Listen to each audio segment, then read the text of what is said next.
आप तो 24 घंटे कुरान पढ़ते हैं, सर पे गोल टोपी लगा के, छोटे भाई का पजामा बड़े भाई का कुर्ता पहने। आप तो अल्लाह से डेली बात करते हैं, और आपके यहां तो अल्लाह के भेजे हुए मुसाफिर एक हैदराबाद में है, एक रामपुर में है, चारों तरफ घूम रहे हैं, दिन भर घूमते हैं। अरे भाई, अपने सीने पे हाथ रखो और ईमानदारी से बताओ, 2014 पे आपका अल्लाह के ऊपर से यकीन क्यों हट गया? 2014 से तो पहले मनमोहन सिंह भी ठीक ठाक आदमी था, 2014 के बाद भी अल्लाह ने भेजा है और आपको सुधारने के लिए भेजा, यह ध्यान रखिएगा। मुल्क तो सुधरेगा, वो तो सुधरेगा, पहले वो आपको सुधार दे। इसलिए आपने जीत वोट दिए, 90 करोड़ हिंदुओं ने वोट दिए, उसे किसी मुसलमान ने वोट नहीं दिया। यह गलतफहमी का शिकार मैं नहीं हूं, आप होना चाहते हैं तो होइए। मैं तो खुल्लम खुल्ला इस बात को कहता हूं। उसने आने के बाद भी इनका काम पहले किया कि नहीं नहीं, ये ज्यादा गड़बड़ कर रहे हैं, अल्लाह ने कहा है, मेरे बताए रास्ते से उतर गए हैं।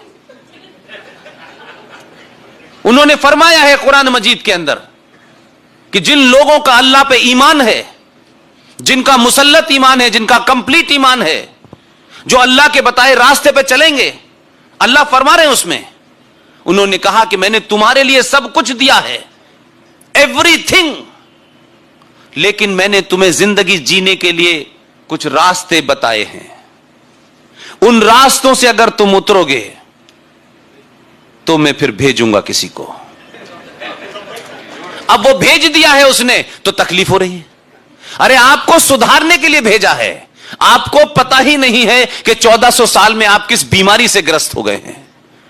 इसलिए 15 साल की ठीक ठाक ट्रेनिंग गुजरात में देने के बाद दिल्ली भेजा, ताकि गलती ना करे, ठीक से ऑपरेशन करे। कहीं ऐसा ना हो कि सर्जरी में मरीज मर जाए। अभी तक मरा नहीं उसके हाथ से कोई, ठीक ठाक ऑपरेशन कर रहा है। लेकिन कभी कभी कुछ बीमारियां ऐसी आपके अंदर चली जाती हैं कि आप कहते हैं मैं बीमार नहीं हूं। जैसे नशा करने वाले आदमी को आप कितना ठीक करें, उसे नशे की लत छुड़ाने के लिए धीरे धीरे छुड़ानी पड़ती है। एक बार में दवा देंगे तो वो मर जाएगा, इसलिए धीरे धीरे दवा दे रहा है। 370 लिया, 35 पे समाप्त किया। कोर्ट ने कहा कि यह देश जाग चुका है, क्योंकि इससे पहले इस देश का कोर्ट आपको सीरियस नहीं लेता था।